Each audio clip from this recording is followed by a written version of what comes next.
ప్రేక్షకులందరికీ నా యొక్క నమస్కారాలు.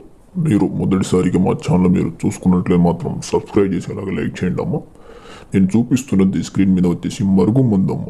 మరుగుమందు అంటే ఏంది, దేనికి పెడతారంటే విడిపోయి ఉన్న భార్య భర్తలకు కానీ లవర్స్లకు కానీ మన పిల్లల మాట వినకపోయినా సరే, అత్తాకోట్ల మధ్య తగాదున్నా సరే, మన మాట వినాలనుకున్న వాళ్ళకి ఖచ్చితంగా ఈ మరుగుమందు అనేది ఒక్కసారి బయటెక్కిన 3 నుంచి 5 రోజులకు 100% మనం వశం అవుతారమ్మా. ఈ మందు ద్వారా ఏంటి సైడ్ ఎఫెక్ట్స్ కానీ హానికరం కానీ ఏ మనిషికి ప్రాబ్లం కూడా ఉండదమ్మా. మీ చెప్పులు చేతులు ఉండి మీ మాట వినేటట్టు మీ చుట్టూ తిరుగుతారమ్మా. ఇది దేంట్లో పెడతారు అంటే వాళ్ళు బట్టలకు కానీ చెప్పులకు కానీ తలకు కానీ వంటికి కానీ పూసుకోవచ్చు. రెండోది వచ్చేసి మన చికెన్లో ఆహారం కానీ స్వీట్లు జ్యూస్లు కూల్ డ్రింక్లు కానీ ఏ ఖర్చులైనా పెట్టుకోవచ్చమ్మా. మీకు అంతగా మందు పెట్టి లేకపోతే వాళ్ళ పేర్ల ద్వారా కానీ ఫోటోల ద్వారా కానీ వశీకరణ పూజ కూడా చేయబడుతుందమ్మా. మీరు ఏ సమస్య కావాలనుకుంటే స్క్రీన్ కింద గురించి నెంబర్ని ఏ సమస్య ప్రాబ్లం చెప్తే చాలమ్మా.